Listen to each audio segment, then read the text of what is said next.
Hello, welcome to the Hammer Museum. I'm Claudia Bester, I'm the Director of Public Programs.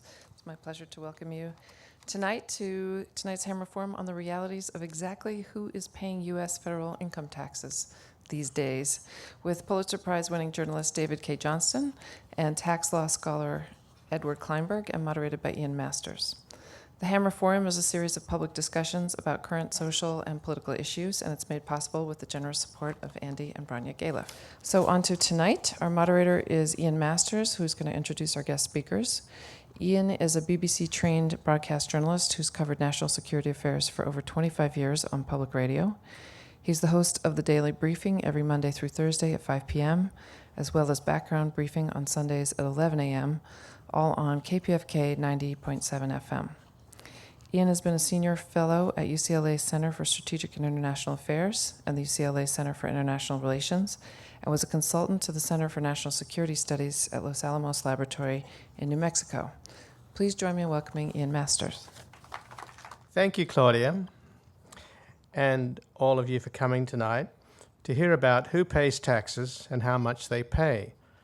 I'm assuming most of you belong to the 99%, and perhaps some of you belong to Mitt Romney's 47%, who, according to him, don't pay federal taxes. Lucky you. As you know, what Romney actually paid in taxes remains a mystery, because he simply refused to release his taxes, even though it was his own father who set the precedent for presidential candidates releasing decades of tax returns. Both the press and the Democrats utterly failed the American people in their lack of resolve to demand that Romney release his tax returns. And had he been elected, a horrible precedent of arrogant entitlement would have been set. But mercifully, the endlessly negative, nasty, and fact-free election is over, and nobody wants to revisit it. But in terms of a teachable moment, if anything worthwhile came out of our recent $6 billion exercise in game show democracy, where most of that money went to the TV station owners, it was the focus on taxes and who pays what. And by the way, we are still arguing about taxes. That is what is at the heart of the fatuous follies underway on Capitol Hill that has the ship of state steaming towards the fiscal cliff with our statesmen at the helm arguing over homeschooling. While it is painfully clear and glaringly obvious that our tax system is not fair and certainly not progressive, we are alone among the advanced democracies inasmuch as we don't vote for politicians who are stewards of our tax money that is meant to come back to us in the form of government services. But instead, a lot of us vote for candidates on the basis of their family values and their concern for the life of the unborn. And while Mitt Romney remarked he lost because Obama showered rewards on the freeloaders, and some Republican leaders went so far as to castigate the underclass for daring to vote in the last election, almost half the electorate apparently consider themselves temporarily inconvenienced millionaires who oppose unions and believe religiously that government handouts are a form of immorality that creates dependency. Instead, they appear to believe in corporate handouts as they vote for the job creators. What we actually have in America is the opposite of the traditional welfare of social democracies, a solidly entrenched form of corporate and right-wing welfare. The best of both worlds, socialized subsidy with capitalist cost plus in the form of the military-industrial complex, agribusiness, and corporate tax loopholes and incentives. Caught up in the big lie from the persistent drumbeat that we are overtaxed, which we are not compared to Europe, Japan, Australia, and Canada, we are mired in the wrong argument. Instead of talking about how much we are taxed, what we should be focusing on is what we get back for our taxes in the form of government services, and how well our elected officials are doing as stewards of our hard-earned tax money. So how do we navigate around the distortions, political propaganda, spin, counterspin, and lies, not to mention the details in the fine print of bills passed at midnight? How do we get some clarity? That is where David Cay Johnston and Ed Kleinbard come in. Nobody has done more to explain to the American people what amounts to the DNA of our democracy, how we are taxed and who pays the revenues, and who gets the breaks and who benefits than David. And few have been on the inside of how tax policy is made, who shapes it, and who reaps the rewards than Ed. We'll begin with Ed Kleinbard, who will speak for about 15 minutes, followed by David Cay Johnston. Then we'll have a discussion and then extensive Q&A with you, our audience. Ed Kleinbard is a professor of law at the University of Southern California's Gould School of Law. His work focuses on the taxation of capital income, international tax issues, and the political economy of taxation, including the intersection of tax policy and contemporary politics. His recent academic papers include stateless income and tax expenditure framework legislation. Before joining USC Law, he served as Chief of Staff of the U.S. Congress's Joint Committee on Taxation, and prior to that, was for over 20 years a partner in one of New York's largest and most prestigious law firms. Ladies and gentlemen, Edward Kleinbard.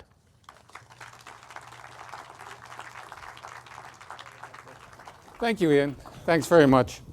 So I'm going to thank all of you for coming out in the rain and for welcoming me to what we think of as the wrong side of town.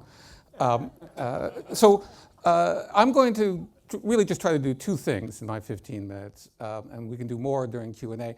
And that is first to give you a quick snapshot of who pays taxes, to respond to the question that Ian posed at the beginning, and then to do my best to depress you as quickly as I can by assuring you that whatever you pay now, you will pay more in the future. So this is a slide that I stole actually from the Citizens for Tax Justice. And what this is a picture of is how much tax at all levels, state, federal, local, people pay at different income levels in the United States. Starting with the lowest quintile, the 20% of Americans with lowest incomes, all the way up to the fourth quintile. And then, because things get very interesting at the very top of the economic ladder, the top 10, 5, 4, and 1%. And what you'll see, if you look all the way over to the far right, which is really all that you have to look to, is that the lowest 20% of Americans, and these are people who are largely in poverty, are paying not zero, but about 16% of their income in taxes. How can that be? Well, the answer is severalfold. At the federal level, if you work, you pay taxes. You pay federal taxes. You pay them in the form of payroll taxes. Your first dollar of earnings is taxed. There's no exemption. There's no personal exemption from payroll tax. You pay from the first dollar of earnings. And what's more, you pay both the employee's shares, and then as any economist would tell you, you also pay the employer's half. Because if that tax didn't exist, employers would pay you more in wages. So economically, you bear that. You also bear things that many of you don't think about very much, like the federal gasoline excise tax. That may not mean a tremendous amount to some of you in the audience, but if you're in the bottom 20% of the income distribution of the United States, the federal excise tax on gasoline, the federal excise tax on cigarettes, these are significant fractions of your total income. As you start to move up the income ladder, the income tax phases in. It's not a surprise that 47% of Americans don't pay income tax. It's by design. The result that you can see, and it's largely a result of the 2001 Bush tax cuts that in effect put in a system where so many Americans were paying under the other taxes and not under the income tax. So by the time you get to the middle 20%, your effective tax rate, including all federal, state, local obligations, about 25% of your income. And then what's interesting is how slowly it marches up from there. So the top 5% are only paying 31% of their income. And when you get to the top 1%, it starts actually to phase down. When you get to the top 400 taxpayers, the IRS releases data on the top 400. Unfortunately, they don't list their names or addresses, so you can't solicit them for contributions or anything. But their tax rate is in the teens because it's predominantly capital gains and dividend income. So the fact is we have a relatively flat structure in which Americans all pay taxes And by the time you get to the middle 20% and above, we're talking about a range of 25 to 32% of your income going to taxes, with this unusual pattern of it actually tailing off at the top. So that's the snapshot of who pays taxes. And again, the critical point to remember is that the individual income tax is just one of a suite of taxes that are all designed to work together in a complementary kind of a style. So that's, that's the truth of where we are today. So now let me try and demonstrate to you why you're going to pay more tomorrow. As you know, in 2012, the federal government ran a deficit of just over $1 trillion. If that appalls you, well, remember that in 2011 it was a larger number. Those numbers are, of course, unsustainable.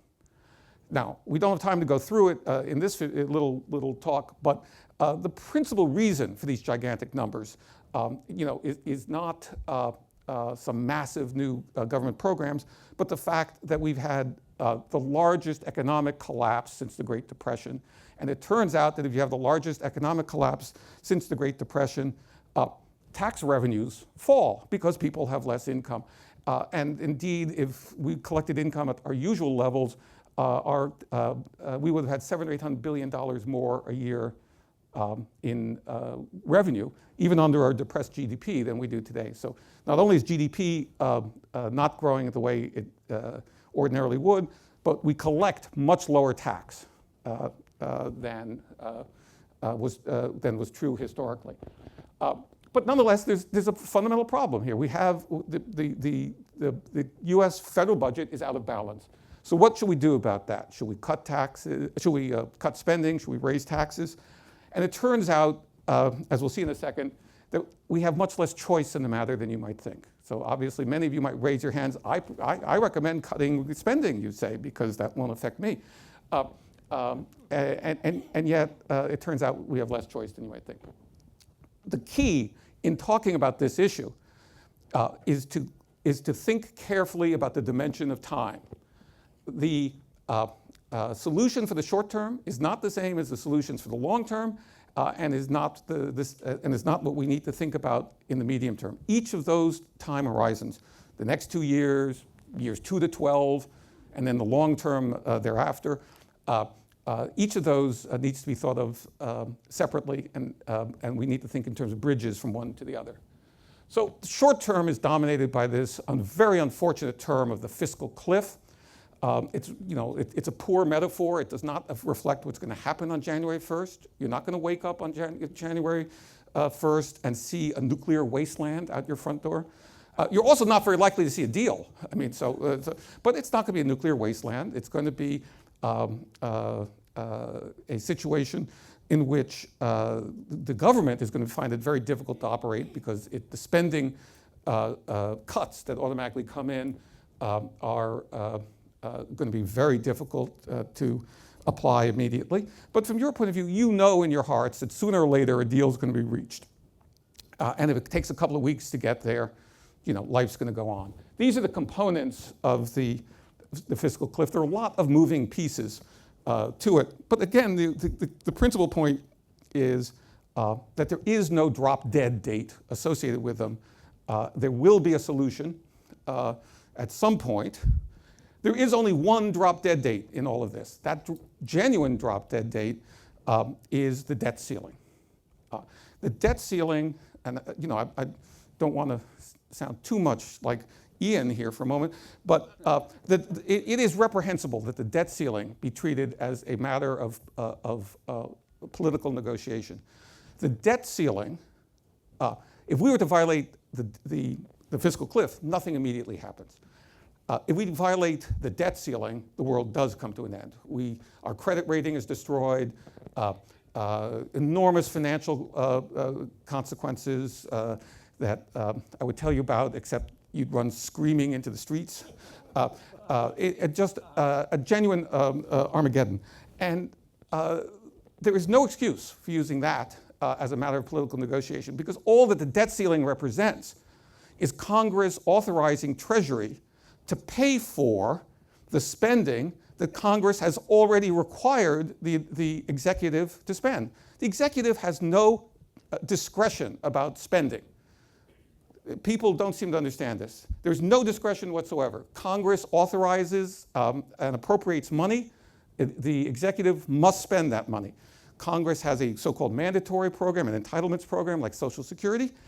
Executive must write the checks. So all that the debt ceiling represents is Congress saying, oh, you know what? We told you to incur all these bills. I guess we ought to let you pay the bills that we ordered you to incur. And it is entirely a creature of Congress. It is very disturbing to someone like me to hear Minority Leader McConnell suggest that this is giving the president unfettered discretion to borrow money. In fact, it's letting the president out of what otherwise would be the bind of a series of conflicting constitutional obligations to honor the debt, to spend money that Congress has directed him to spend, and so on.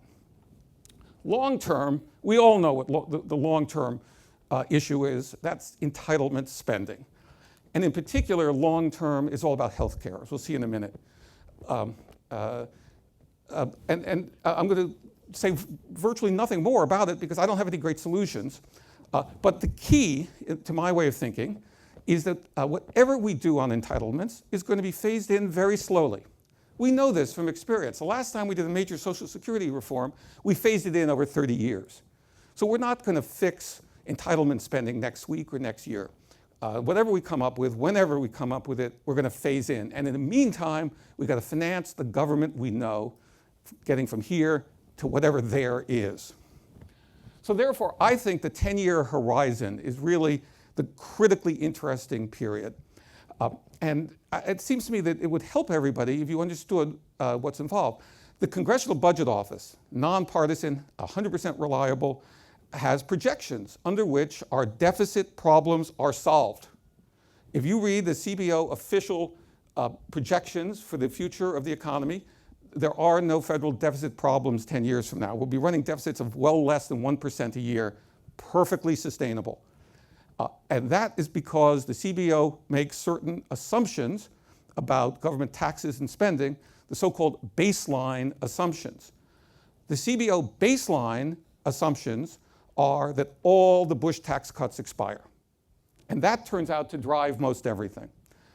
If you imagine the CBO baseline assumptions to come into force, that is, in fact, we go over the fiscal cliff and so on, we have a very rough and rocky 2012, but in 2022, we're taking victory laps. You know, the fiscal health of the US government has been restored. The difference between current policy, between the rules that we have in place in 2012 and the so-called baseline, which assumes the Bush tax cuts expire and so on, the difference is $7.7 trillion over 10 years. It's not $60 billion or $1.6 trillion. It's a $7.7 trillion gap between 2012 law that we all like and what CBO says that over the space of 10 years, we need to fill if we're going to have essentially a strong federal government balance sheet in 2022. And as you can see, it's $7.7 trillion a year. At that point, we're starting to bring our debt as a ratio of our debt to GDP down. Historically, the last few years, it was at 40% before the crisis. If we continue where we are right now, it'll go up to 90%. So if we just continue current policy, 10 years from now, the federal debt will be 90% of GDP. And 10 years after that, we then, in fact, will be Greece.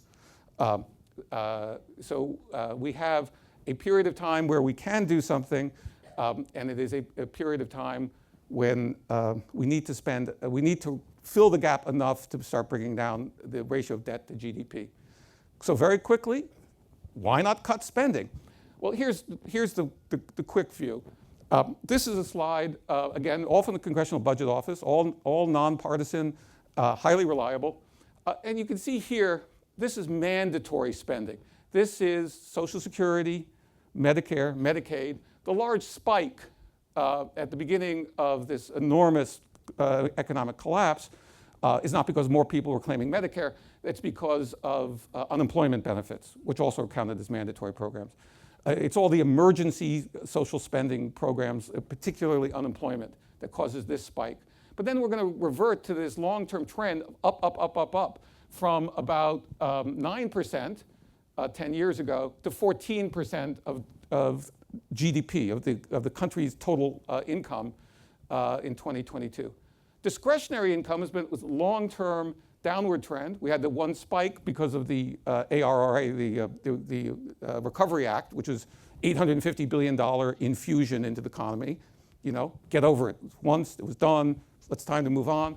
The long-term trend for discretionary spending is down, and down, in fact, to levels that turn out to be unsustainably low. Discretionary spending is everything you think of as government other than Social Security, Medicare, and Medicaid. Discretionary spending is what runs the FAA, it's what runs the Center for Disease Control, it's what runs the national parks and so on, and it's what runs the military. So discretionary spending heading down. There we go. So I spent a lot of time looking at this and saying, let's find places where the United States is a spending outlier, because surely if you want to cut, those are the first places you want to look to. And there are only two. One is healthcare, and there the numbers are just appalling. Okay? We are number one in healthcare spending per capita in the world. We spend, public and private, about 50% more than the next most profligate country, Norway, does. And we have worse outcomes overall, notwithstanding how much they drink. So we have a healthcare system which, frankly, is the most expensive and inefficient in the world by an order of magnitude. And as I said, if we spent what Norway spends, we'd be saving $800 billion a year. I mean, that's real money. The other place where we're an outlier is the military. And I don't think people fully appreciate just how large our military is. It's about 43% of the entire world's spending on the military. You know, one country accounts for more than the next 14 countries put together. We spend more per capita than Israel does, and yet I believe that they probably have more of an existential issue to think about than we do. One way of looking at it, I like to think about nuclear-powered aircraft carriers because they're big, and I love the military channel. I mean, we do get a lot of really interesting gadgets for our money. And if you think about nuclear-powered aircraft carriers, they're probably the most expensive things. When you add the flotillas that protect them and all the aircraft on them, they're about the most expensive man-made things around. There are 11 nuclear-powered aircraft carriers in the world. We have 10, and 3 more on order. And the other country, of course, is one other country that has a nuclear-powered aircraft carrier in the entire world. People usually don't see it, but if you follow geopolitics, it's inevitable that the only conceivable answer is, of course, that it's France. Think about it. Think about Charles de Gaulle for a minute. In fact, it's named de Gaulle, as I recall. Next point, spending is going to be a problem, and I can't do anything about it because there are too many people, like some of you and like me and David, who are just too frickin' old. And the fact is that we are going to have a growth in the number of Americans over the age of 65. That number is going to grow by 1/3 in the next 10 years. So just stop right there, and you tell me, how are we going to spend less when the number of Americans over the age of 65, unless you push us all out onto ice floes, how are you going to do it? You can see what's going to happen to Medicare. Medicare costs are going to double in the next 10 years. Social Security is not going to quite double, but it's almost going to double in the next 10 years. Not only are more old people, but we keep living, and as we're living, and as we do, we just suck money out for medical care. And I don't intend to shuffle off this mortal coil any quicker to make it easier for you. So this is a fundamental financing problem. How are you going to deal with that? And this graying of America tells you right off the bat that spending is not going to be easily contained in the next 10 years. Again, whatever your thoughts about Social Security, last time we took 30 years to phase them in. I don't think you're going to do it in a 12-month phase-in this time. Spending, this just it meant to remind you that our discretionary spending is non-defense discretionary spending is roughly 15% of the total amount that we spend over the next 10 years. And by the end of by 2022, the projection is it'll be down from about 4 to 4.5% of GDP to 2.6% of GDP.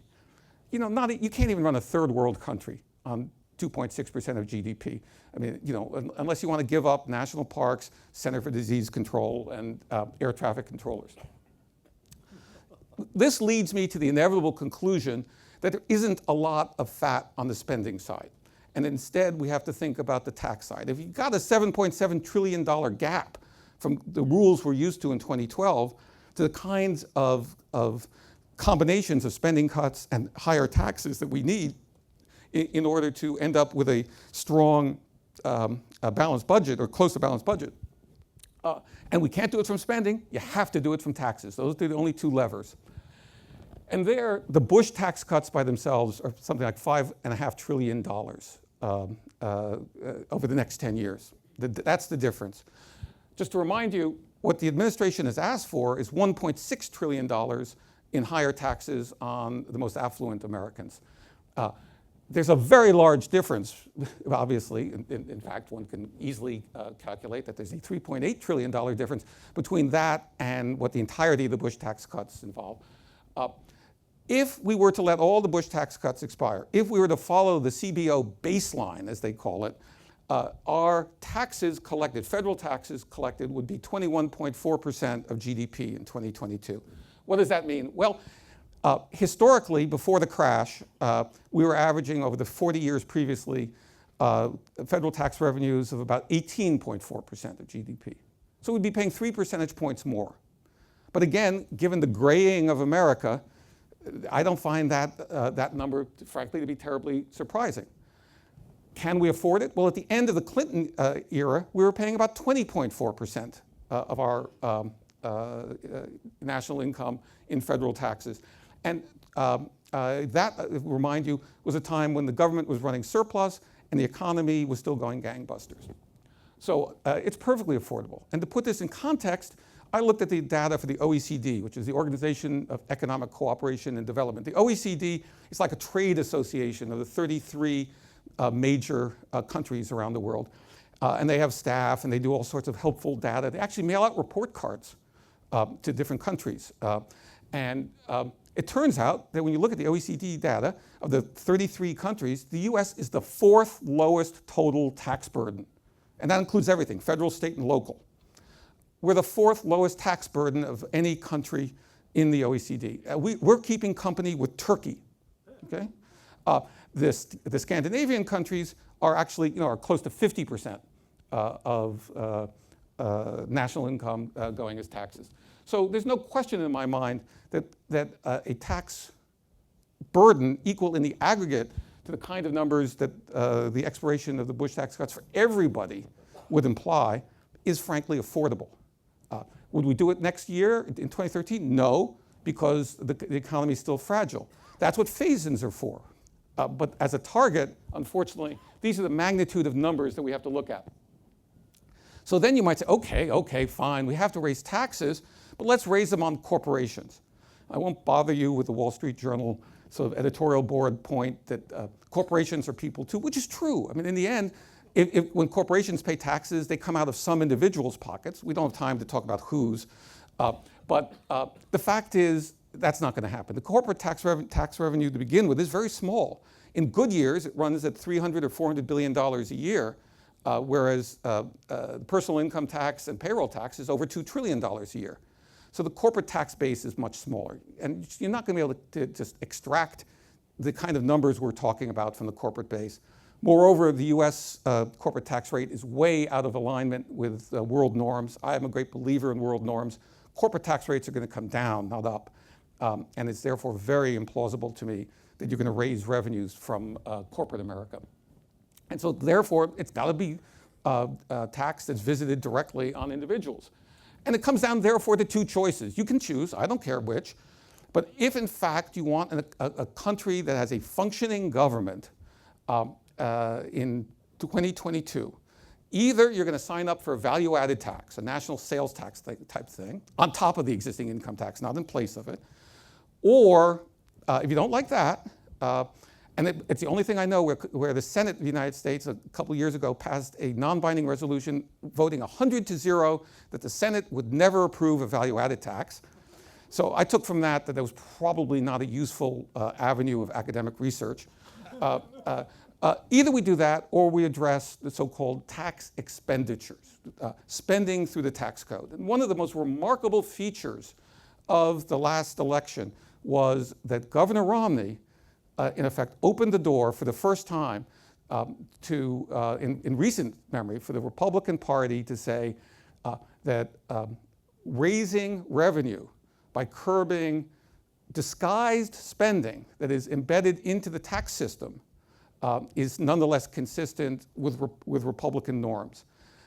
And that's actually a major breakthrough. That actually suggests a glimmer of a possibility to some kind of ultimately rational worldview.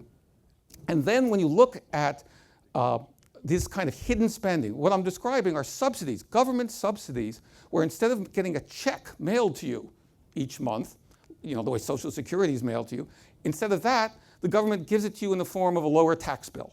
So it's just baked into the tax system, but economically it's indistinguishable. There are two great subsidies in the tax system, accounting to hundreds of billions of dollars. One is the subsidy for employer-sponsored health insurance. When you have health insurance through your employer, the employer deducts it just like any other wage that the employer pays you, but you don't include it in income. That's about a $750 billion subsidy to all of us who have employer health insurance over the next 5 years. Gigantic number. The other is the personal itemized deductions. That's the home mortgage interest deduction and the other, the state and local tax. This is not going to be a popular topic for this audience. But I live here too. I have a small house and a big mortgage too, so just remember that. The home mortgage interest deduction, charitable contribution deduction, state and local tax deduction, these are subsidies for our personal consumption decisions or where we choose to live. And I certainly feel blessed living in California, and I acknowledge that was my choice to be here.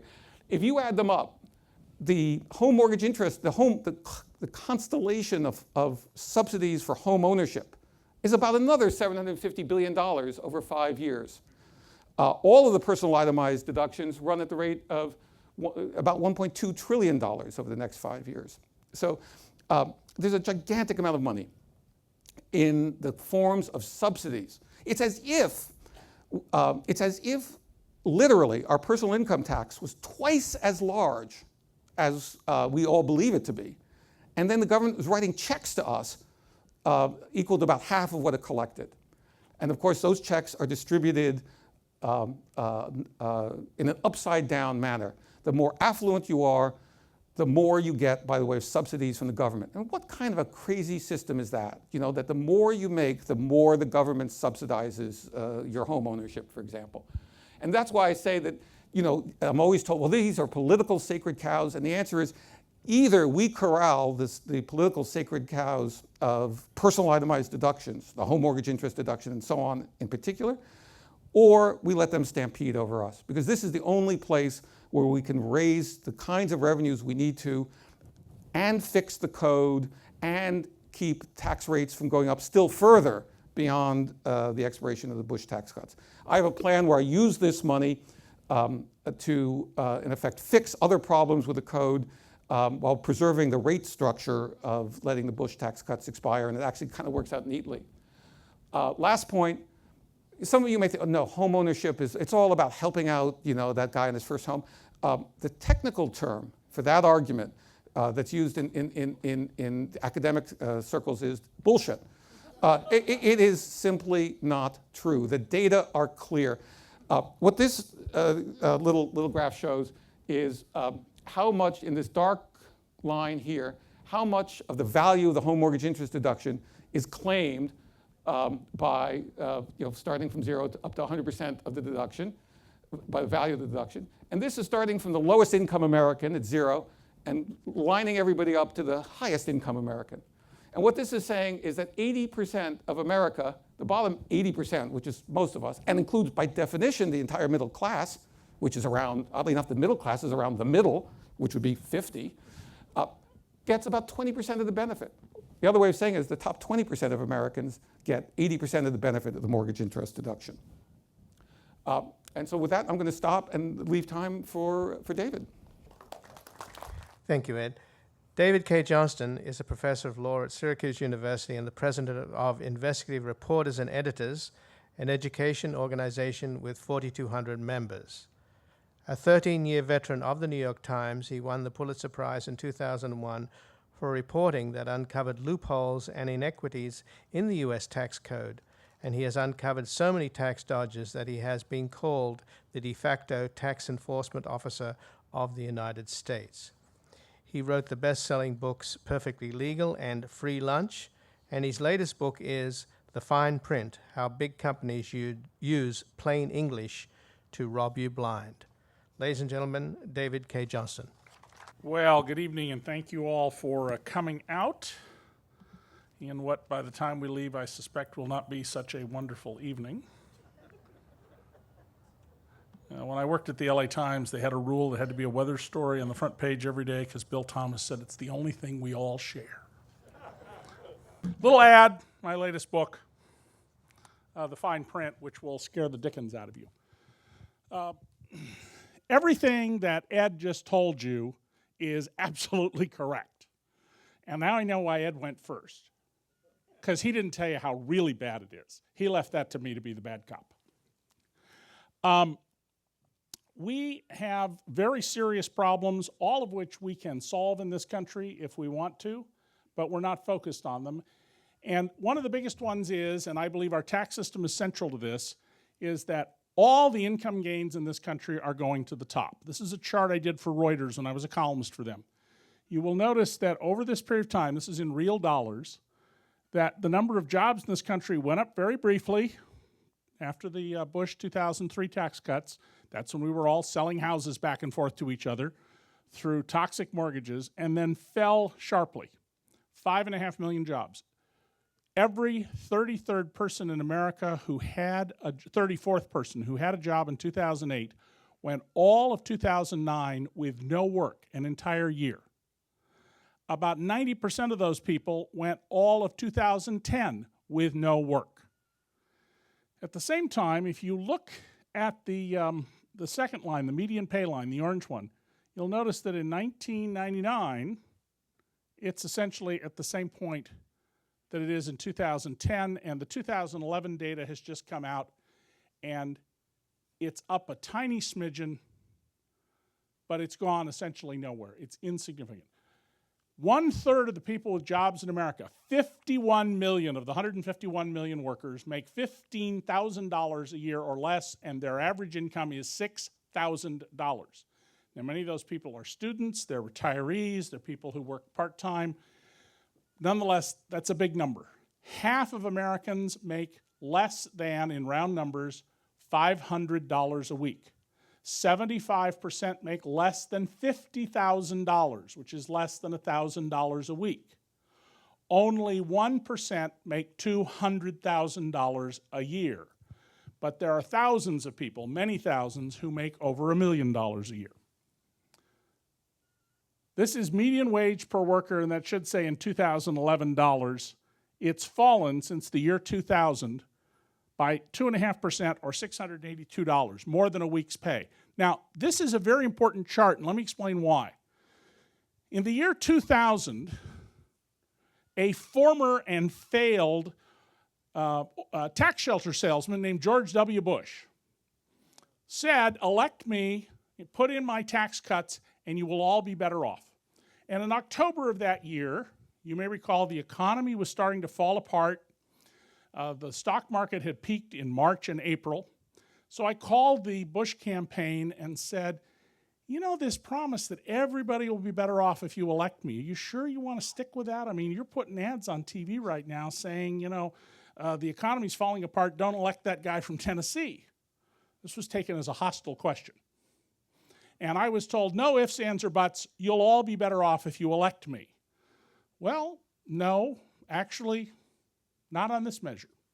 And then there's average wages per capita, and I do average wages per capita because it gives you an idea of how much labor income is producing in this country.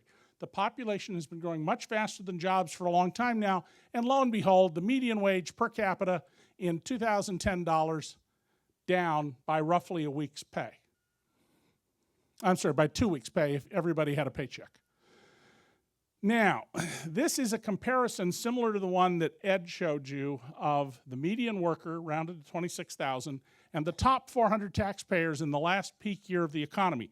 This number over here of 345 million, the average income for each person in the top 400, those are taxpayers, and I'll come back to that in a moment. Those are not the highest incomes. The highest incomes are much bigger. I compared them both using the exact same measure, and it's important, as Ed mentioned, that there is this other half of the payroll tax. Essentially, those are wages that are taxed away at a 100% rate. You never see them, but it's money you earned. And lo and behold, someone who earns the median wage, who's single and took the standard deduction, worked all of Monday and a little bit of Tuesday morning to pay just their federal income and payroll taxes. And people who made almost $1 million a day, they got to quit paying taxes sometime Monday afternoon. That's not progressive. By the way, just to be fair, let's do 2010, a down year in the economy. The top 400 averaged $202 million.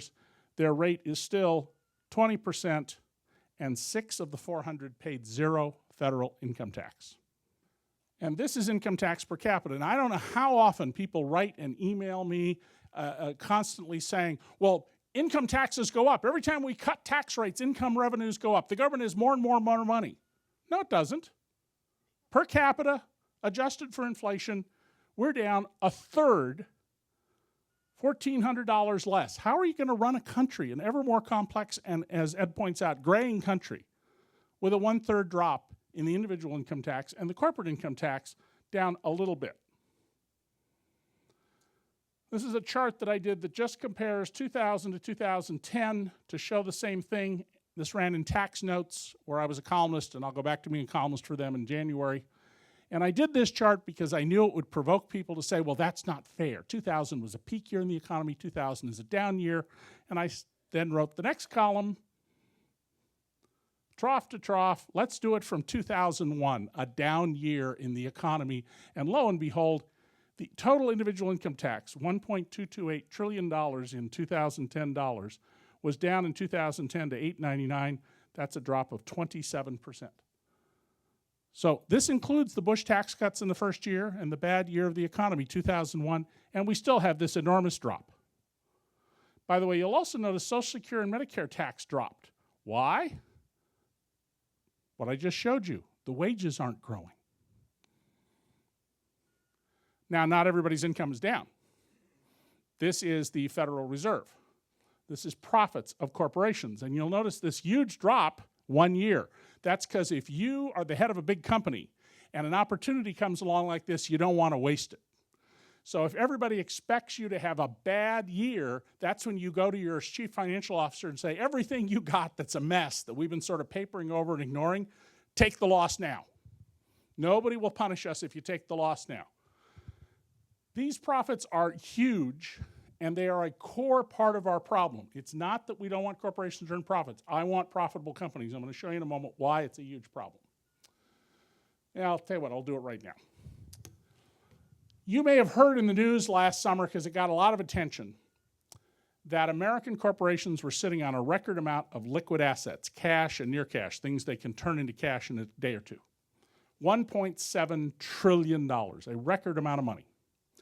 Well, since 1909, when Congress started the corporate income tax, there has been a rule that you cannot, as a corporation, build up more cash than you need to run your business. And in the 50s, the U.S. Tax Court actually created a mechanical test with algebra, which is most of what tax is, by the way, it's algebra, how much cash you can keep. This law has been rigorously and vigorously enforced against all sorts of small businessmen. There are lots of cases, but it applies to all corporations. It applies to Disney and General Electric and everybody else. It's just never applied to them. The amount of cash American corporations have is not $1.7 trillion. It is a minimum of $5.1 trillion and probably closer to $6 trillion. The reason is that the 1.7 trillion figure represents cash owned in the United States by American corporations, because the Federal Reserve is measuring the flow of funds through the economy. That's what its report every 90 days is called, flow of funds. They get their data from the Internal Revenue Service, and its statistical tables show the figure I just mentioned to you. Where's the other 3.4 plus trillion dollars? Offshore. And a big chunk of that money was profits earned in the United States that not only weren't taxed, but they were turned into tax-deductible expenses and then siphoned out of the country. How do you do that? Well, a number of years ago, you may remember we had the Fen-Phen diet. For 5 years, my landlord was the guy at the University of Rochester who invented that diet. And it turned out that the diet not only didn't work, but it led to an increase in a disease called pulmonary hypertension, which was fatal. So researchers at Pfizer, New Jersey were trying to figure out how to develop a drug to deal with this, and the guys dealing with this drug noticed it had a sort of unintended effect that made them eager to get home and see their wives. So Pfizer took the formula for this drug, not developed, not ready to sell on the market, not through its tests, and Pfizer, New Jersey took the contract out of this pocket in New Jersey and sold it to Pfizer, Switzerland, over here. Now, every time they sell one of their little diamond-shaped blue pills, which retail for about $18, the real profits in that are for the royalty for the right to use the formula. That money is shipped out of the US and it becomes a tax deduction in the US, and it builds up untaxed offshore. There are, I figure, at least $2 trillion of untaxed profits offshore. Some earned offshore, some siphoned out of the US. By the way, a lot of that money's right here in the US. It's just the bank account at Chase says Pfizer, Switzerland, but the money's here. Think about what would happen if everybody got their paycheck and went home and stuffed all the money in a mattress.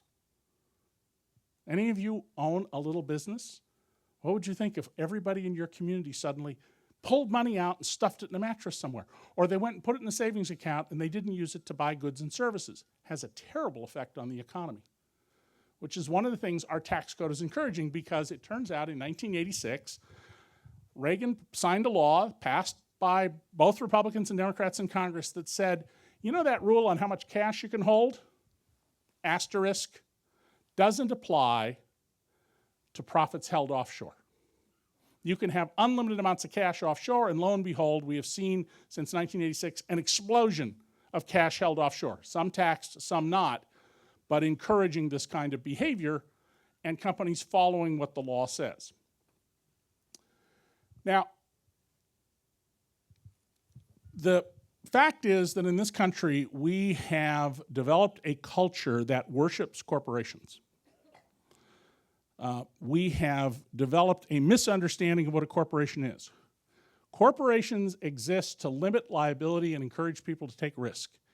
If you were in business in the time of Hammurabi 4,000 years ago, and you made errors in your business and went into debt, you could sell yourself into slavery, buy yourself out of it, and you were limited, by the way, to being into slavery involuntarily for 3 years, an early form of bankruptcy protection. We seem to think that corporations are something we have to do what they say or we'll lose our job. And I can't tell you how many people come to me, call on radio shows that I'm on and stuff, and they say, but if we don't give this to the company, then they'll just ruin our lives. No, corporations operate according to a set of rules.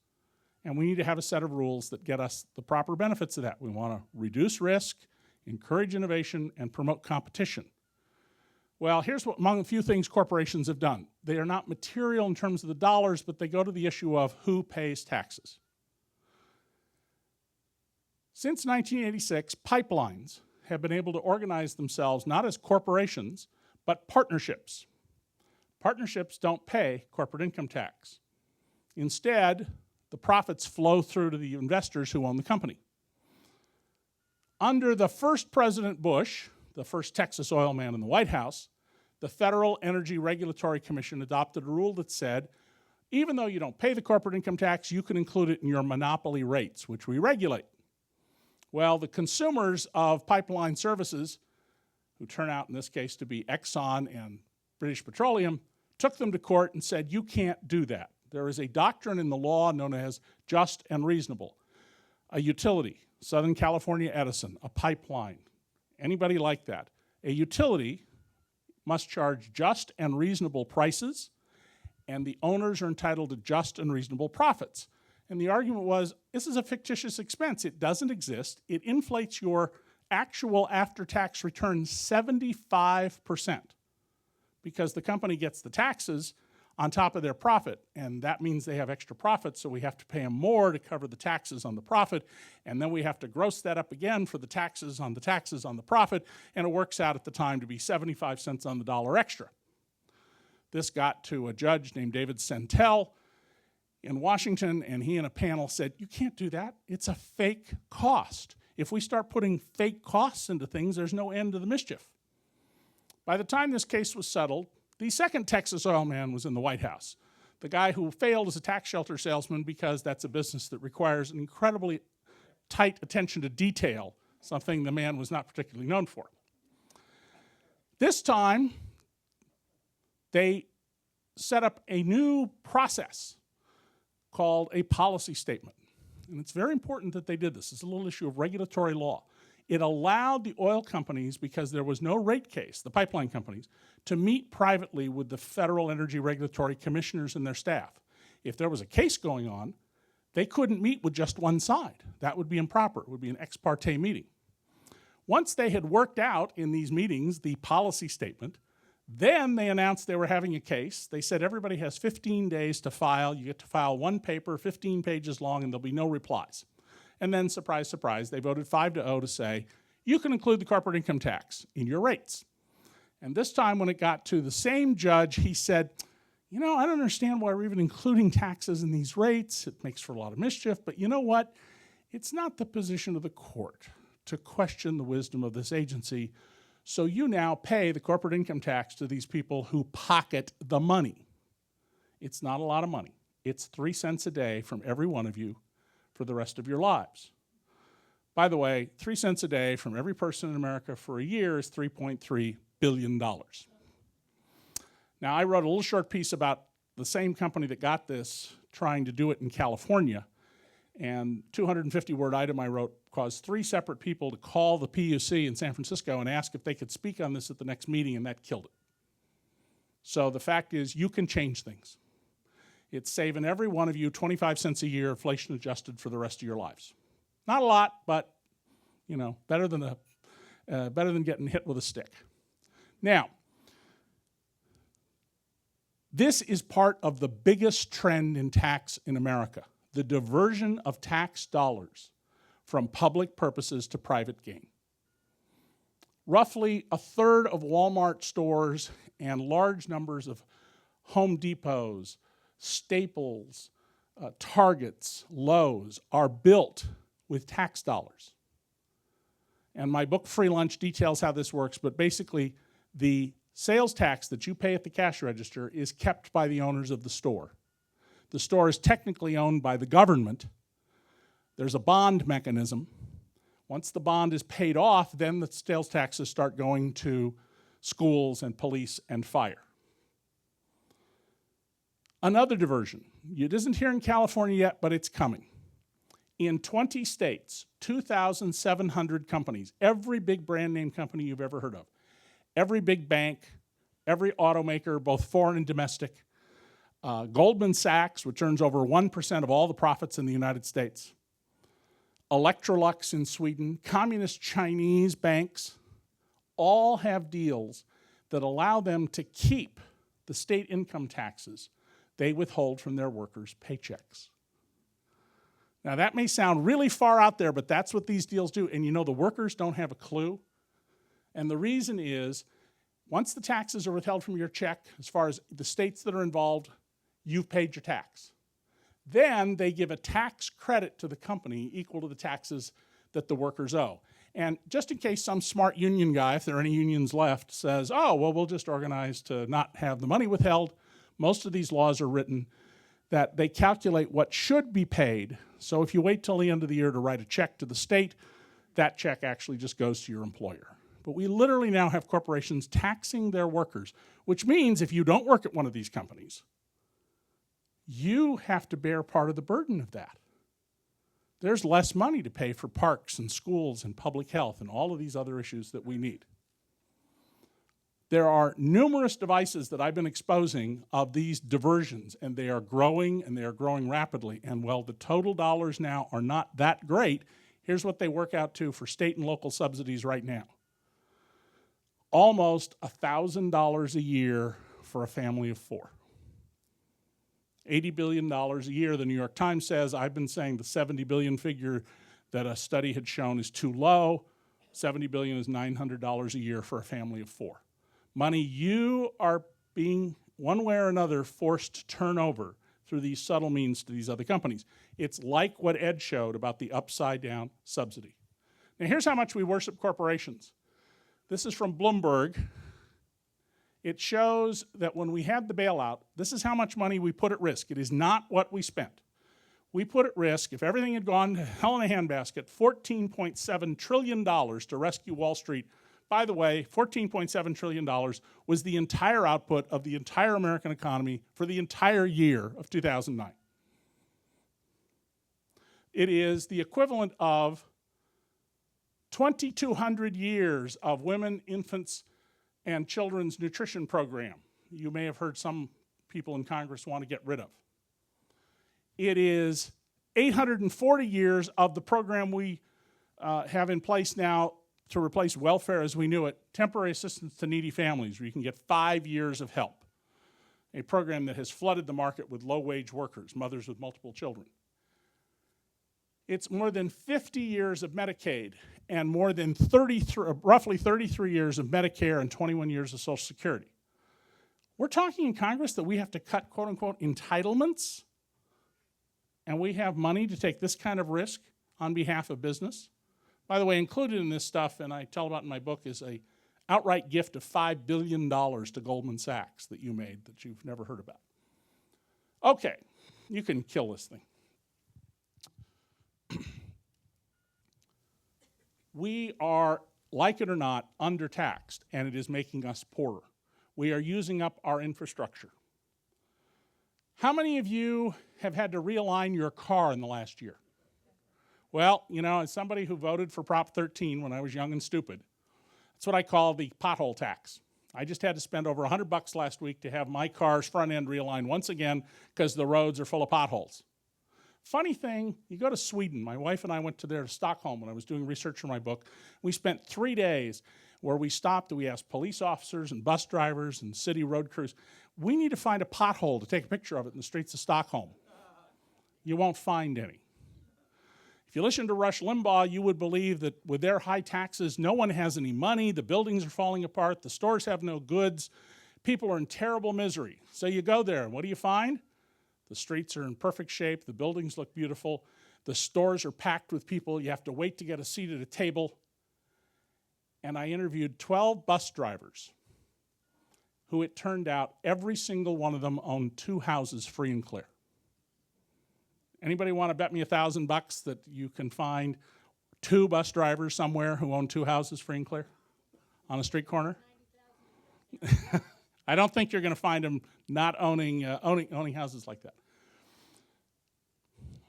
What's happening, I believe, in our system is that by providing huge benefits to people at the top through tax expenditures, loopholes, and other devices, we are causing enormous concentrations at the very top.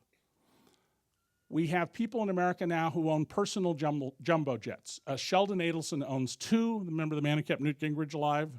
2 747s, one of which is equipped for skateboarding in the air by his youngest heir so the pilot can move the plane around. We have created a society where in 2010, a recovery year, you've probably heard that 93% of the increased income in the country went to the top 1%. Well, 37% of it went to 15,600 households, the top 1% of the top 1%. The bottom 90%'s income fell. In fact, the bottom 90% of Americans, the Sayers-Piketty data show, in real terms, has fallen back to the level of 1966. Johnson was president, China was red. Think about how long ago that was, 1966. In real dollars, though, the incomes of the top 1% of the top 1% have gone from $4 million to $22 million. Now, that's a misleading figure. I'm going to tell you why. If you're really wealthy, you don't have to pay income taxes. You just borrow against your assets. That's what Howard Hughes did. Imagine for a moment you have $1 billion. You go to your banker and say, I need to borrow $10 million this year. You pay 2% interest, maybe. That would be pretty high, actually, at the moment. At the end of the year, you roll it over and get another loan. If you'd paid taxes, you would have had to pay at least 15%. We are creating a set of rules that are redistributing income upwards. We do not have trickle-down economics. What we have is Niagara up. The family that owned the Dodgers, the McCourts. Some of you may have read Michael Hiltzick's coverage in the LA Times or my coverage about it. For at least 7 years, paid no income taxes, apparently legally. They haven't been pursued in any way, but there are means by which you can do this. And yet people who are working are taxed on $1 with a payroll tax, and at the median income are spending more than a day a week just to pay federal income and payroll taxes. We are starving our infrastructure. That is slowing down commerce, slowing down business. We paid over $360 billion to the telephone companies to get a super high-speed internet. They have it in Korea and Bulgaria. They have it in Lithuania and Korea. We pay 4 times what the French pay for a triple play package. And when you consider how much better their internet and telephone and television are, I would argue we pay 6 to 10 times what they pay.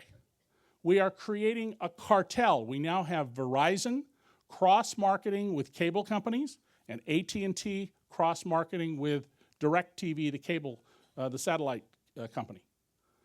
We are creating a sclerotic, non-competitive economy dominated by monopolies, oligopolies, and that society is being forced to subsidize and redistribute money upward to these people. And we're never going to solve our tax problem if we don't get back to having a competitive economy like every other country has.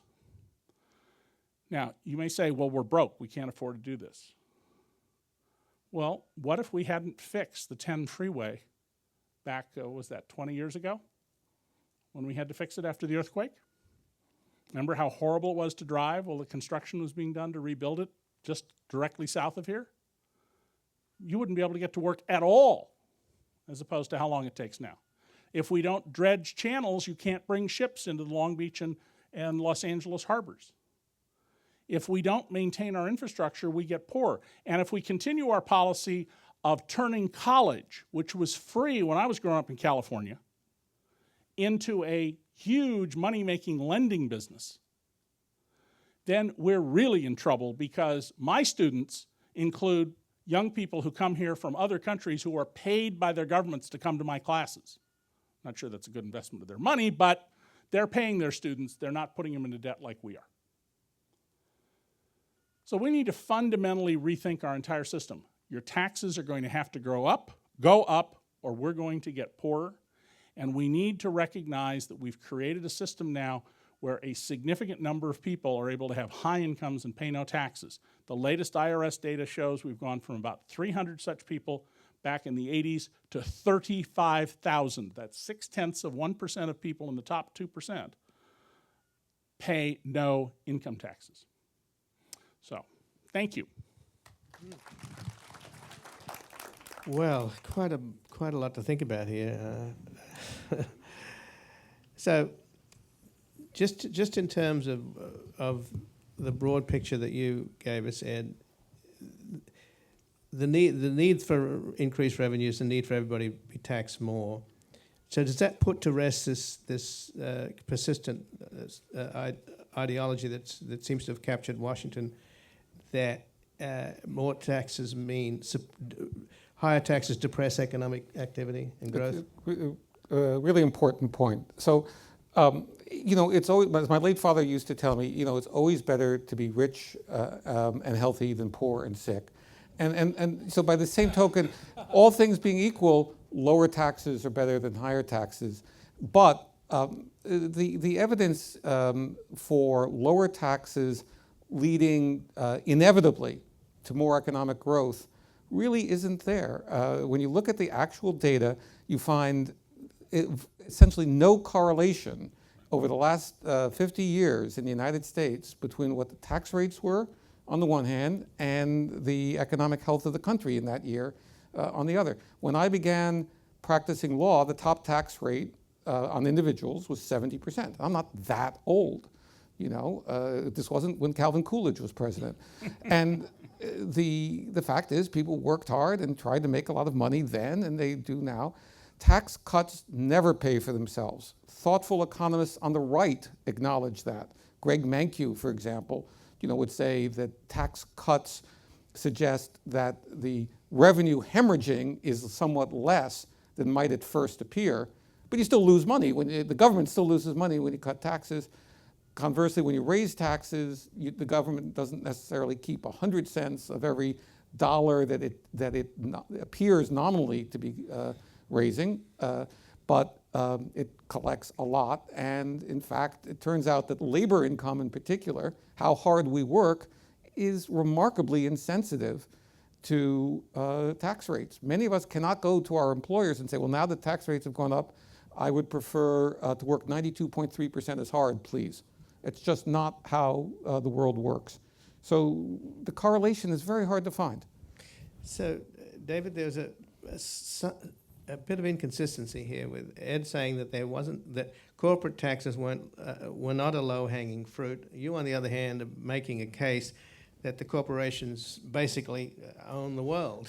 Well, yes, and the amount of money they bring in is 1.2% of the economy. It's not a lot of money. But what you've told us how much money they're sitting on, how much money they're parking abroad. Right. Is there a political mechanism? Is it such that they are so powerful and that they own our politics that you simply can't pry this money loose? Well, corporations respond to rules. Give companies a set of rules and they will respond to those rules, okay? The amount of tax revenue we're going to get is not significant. I actually think we should have a serious discussion about eliminating the corporate income tax and having everything flow through. There are lots of technical problems with that Ed could talk to you about all night long, but that discussion, I think, would lead us. Yeah. Lock the doors, I will. Yeah. It would lead us, I believe, in the direction of understanding better the role that corporations are playing in our lives. But here's a little fact for you. More than 70% of all the money from new stock issuances since 2000 has not been used to build factories, expand production. It's been put in the bank. That tells you that corporate executives are risk averse and they're saving money for a rainy day. Well, you don't grow an economy that way without any kind of risk. And that's a real core problem that we need to address. That's why we had the original law limiting how much cash you could hold, because otherwise you just turn up this bloated cash holding machine that doesn't produce the benefits that we want from corporations, which is risk-taking that's limited to the amount you have in the investment. You can't be sold into slavery. But my understanding is that one bit of good news, and it may be bad news for the environment because of the consequences of fracking, but the US and the CIA just put out a study of Global Trends 2030, indicating that China will be the hegemon economically in 2030, but the US will still be a global hegemon. And the great advantage that the US has is that it's close to energy self-sufficiency, and it will continue to be. And that's going to have major economic consequences in terms of American competitiveness. Won't more businesses come back to the United States? Well, yes. Because now, of obviously, cheap energy? Yeah, we're veering a little bit from tax policy, but my understanding. Well, I'm looking for the money. Yeah. I'm trying to figure out where's the revenue's going to come from. There are many basic industrial processes that are very energy intensive and that require natural gas in particular. Lots of the plastics, feedstock. For example, the feedstock for petroleum products. And because the United States will be clearly natural gas self-sufficient, there is a general view that many basic industrial processes, chemical, plastics, feedstocks that have moved outside the United States will come back. So in long term, there's reason to be optimistic about the U.S. economy. There's a lot of good things about the U.S. economy. My point is not, and David and I sort of part company a little bit on sort of the role of corporations in America. My point is simply that we cannot run the most advanced economy in the world with one of the most affluent societies in the world with a federal government that is the size of Turkey's. And Ian, let me, if I can. We got to get to questions. Energy is not the big problem, and there are other problems about global warming. We could, if we were willing to accept a different architecture and look of our country, we could have a lot more solar, for example, panels on roofs. If we could simply get our healthcare costs to those of France, which is widely regarded as having the best healthcare system in the world, in 2010, we spent 6 percentage points of our economy more on healthcare than the French. The individual income tax brought in 6.3% that year. So all else being equal, going to the French universal, no out-of-pocket healthcare system in 2010 was the functional equivalent of eliminating the income tax.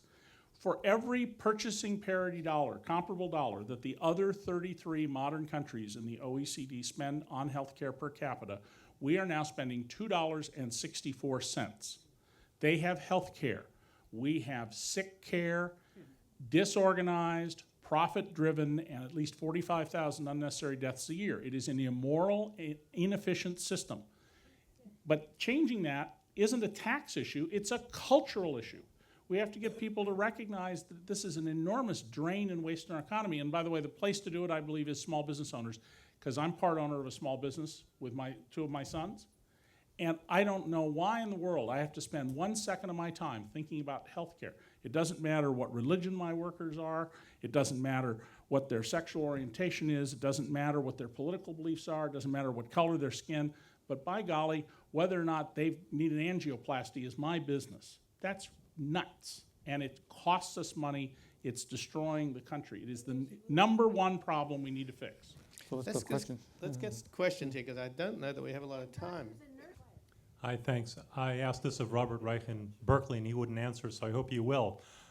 Since you think about money and economics all the time, what would you be investing in and not investing in the next 2, 3, 4 years? Absolutely will not answer that question. Robert Reich has it right. We're not registered investment advisors, and we're not going to give you that. Let me tell you what Wall Street will tell you, okay? And in my book, you can reverse engineer my books, and it'll tell you to do. Invest in companies that have what Wall Street and Warren Buffett call a moat. That means a set of rules and regulations you've probably never heard of that make it impossible for someone to compete against you, or very, very difficult, that give you a monopoly or a duopoly, and a duopoly is often far worse for consumers than a monopoly. Here in California, AT&T, 120 lobbyists in Sacramento with 120 members of the state legislature just took away, well, they're not completely done with it, but they're in the process of taking away the legal rights you've had since 1913 to a telephone. And when they had price caps removed in California after their expert testified, the stupidest thing, quote unquote, the stupidest thing they could do if price caps were removed would be to raise prices, they raised prices between 184% and 640% on various ancillary services. So, invest in those companies that are destroying the economy by not being competitive. You'll do fine, but the economy will not. I just want to say thanks for coming, fellas, first of all. I watched a movie called Margin Call a few days ago. What about what FDR talked about the malefactors of great wealth? I mean, these are some of the most reprehensible people I've ever seen in my life. What about that? What about moral outrage? And if we try to take care of our people here, are we so hamstrung by GATT and the WTO that we can't do anything?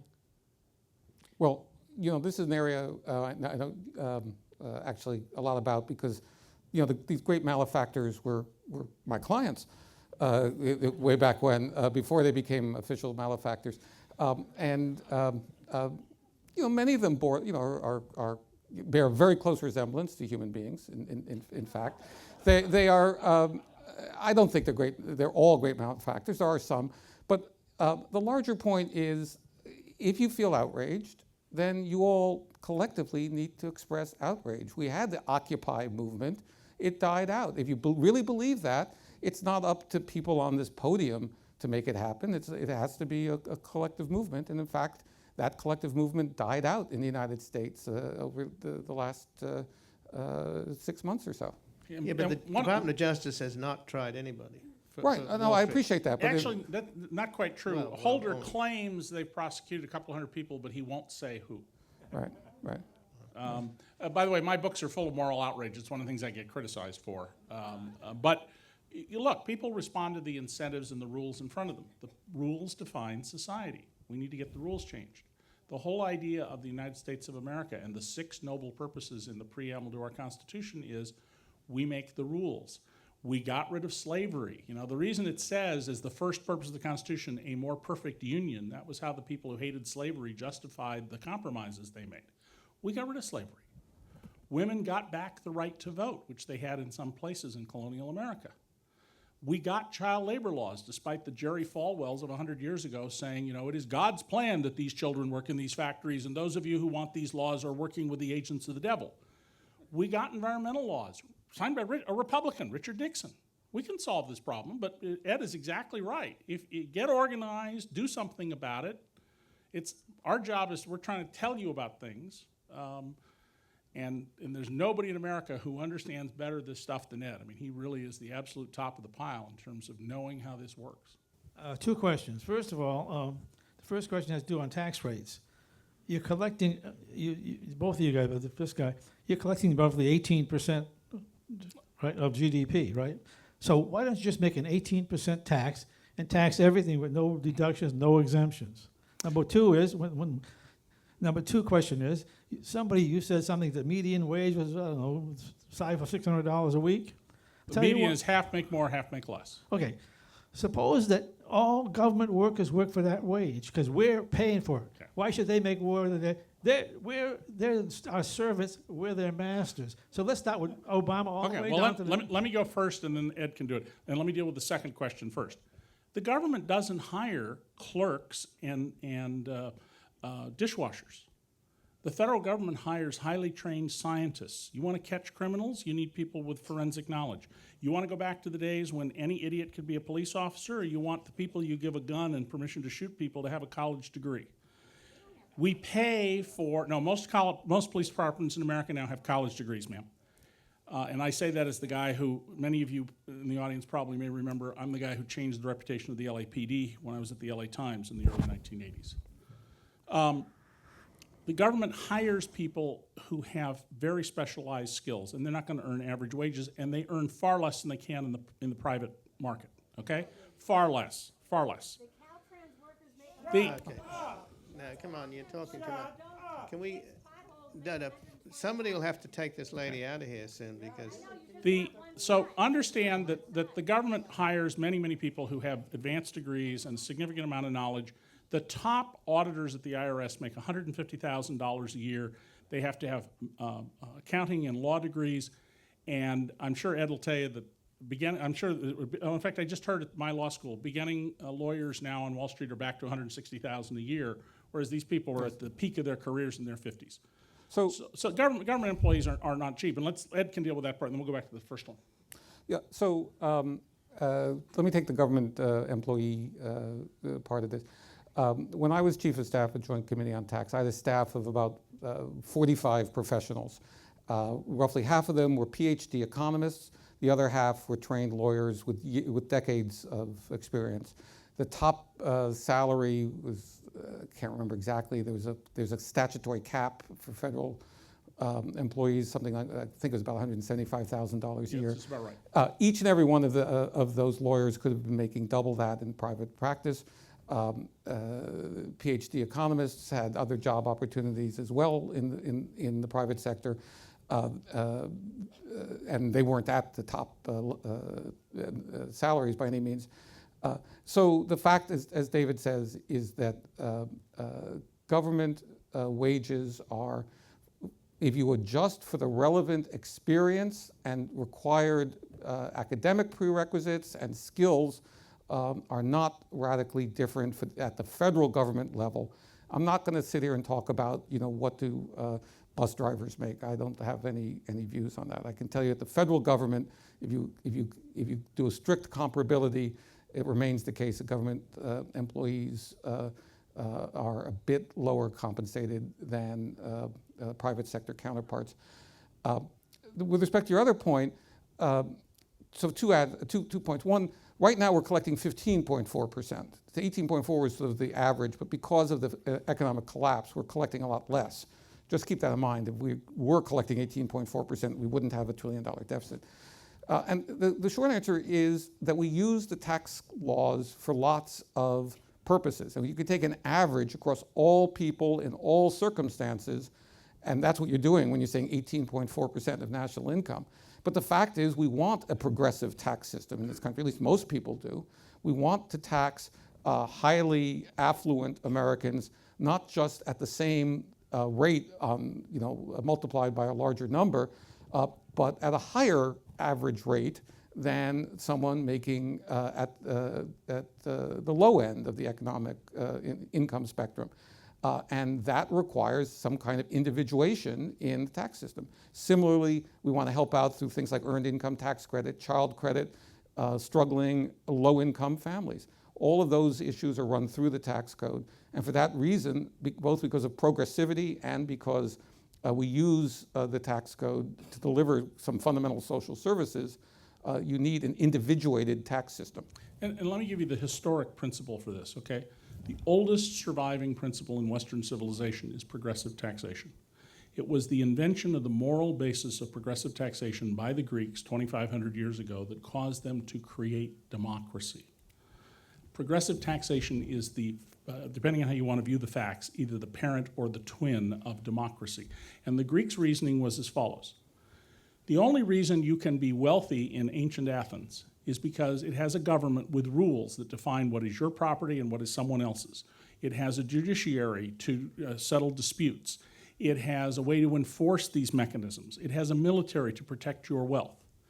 If you live in man's natural state in the jungle and you have a pile of gold in your basement, some guy with a bunch of thugs will come along and they'll just run you through with a sword after making you watch as they, rape your teenage daughters and torture your wife. And they'll steal your money. Well, the greater the wealth you manage to attain, the Athenians reasoned, the greater your obligation to support Athens so that it will endure. Every classic worldly philosopher, Plato, Aristotle, Jeremy Bentham, Adam Smith, John Locke, although in extremely mild form, John Stuart Mill, George W. Bush has spoken in favor of progressive taxation for this reason. There is an economic concept called the marginal utility of a dollar. If you make $10,000 a year and we raise your tax by $1, you may either have to walk to work, and you may have heard about the man in New York who's walking back and forth to work 9 miles each way each day because he can't afford train fare, subway fare. You may go hungry on the last day of the year. If you make $100 million, and there are a lot of people in America who make $100 million, we now have a few people making billion-dollar annual incomes, and we said under penalty of death, you got to prove what's your last dollar of the year, you're going to die. It is meaningless to you at that point. So higher marginal rates reflect that you became successful because of the rules of the society allowed you to use your talents to become successful, and we're now going to harvest that so that the society will endure and others can have that opportunity in the future.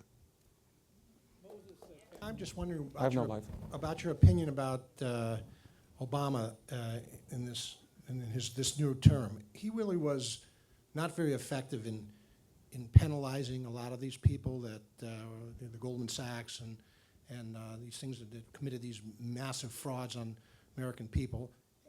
Now that he's a lame duck, do you guys think that he's going to start enforcing the same rules that get enforced on the rest of us, get enforced on some of these big banks and insurance companies?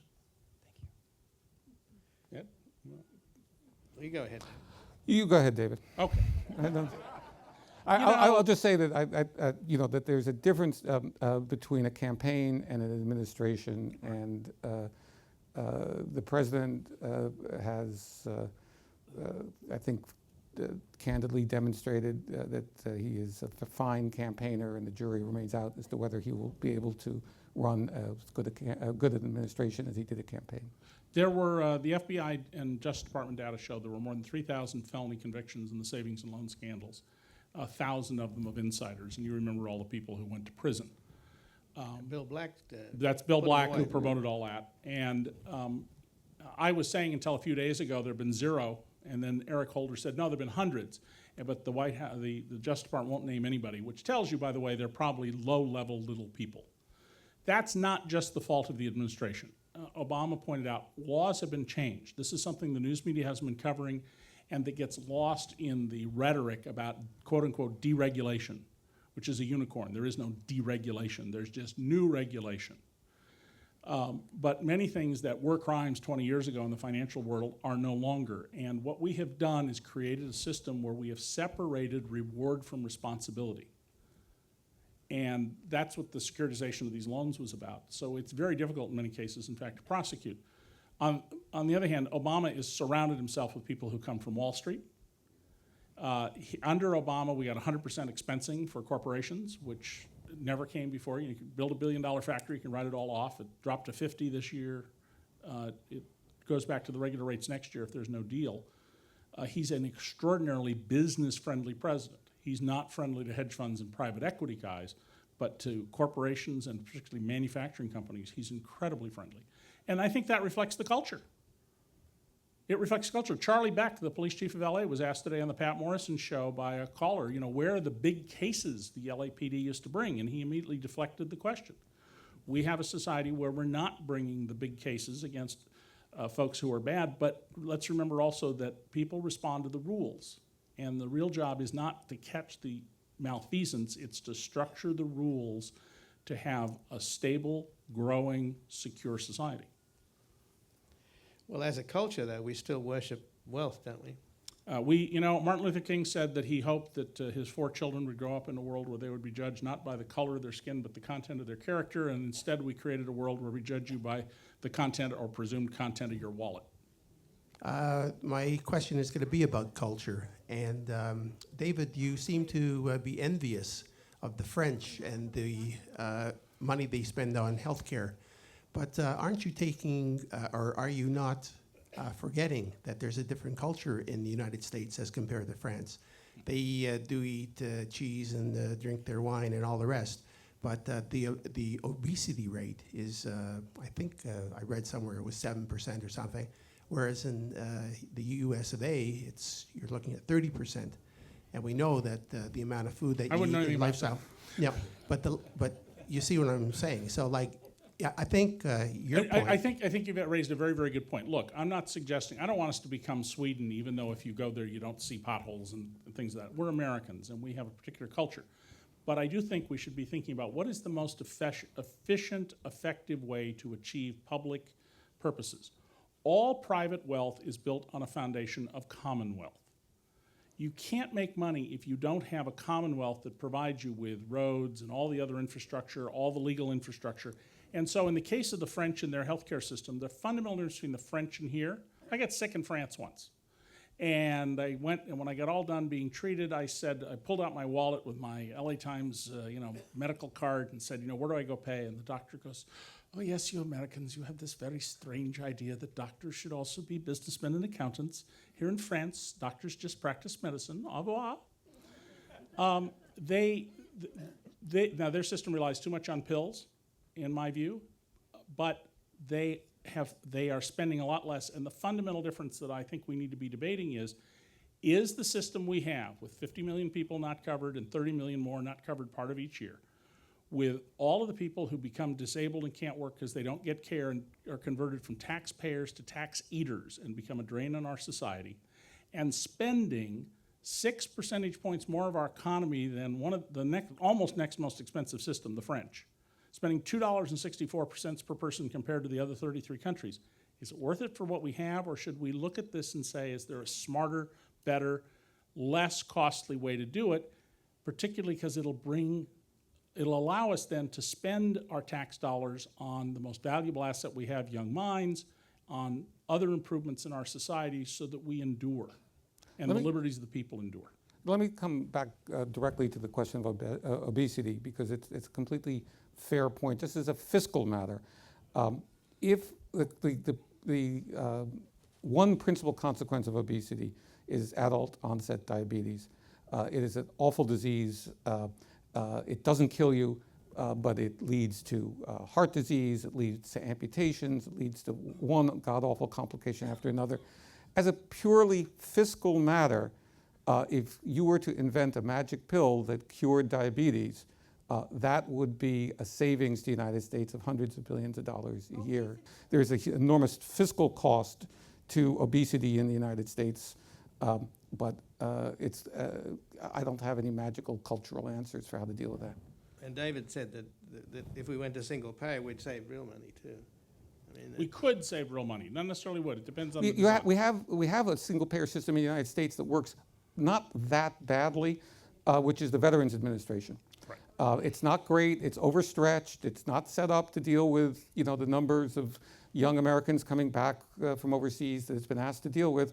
But year in and year out, the VA system basically functions as the single-payer system that we all say that we hate. well, thank you both gentlemen for coming here tonight. And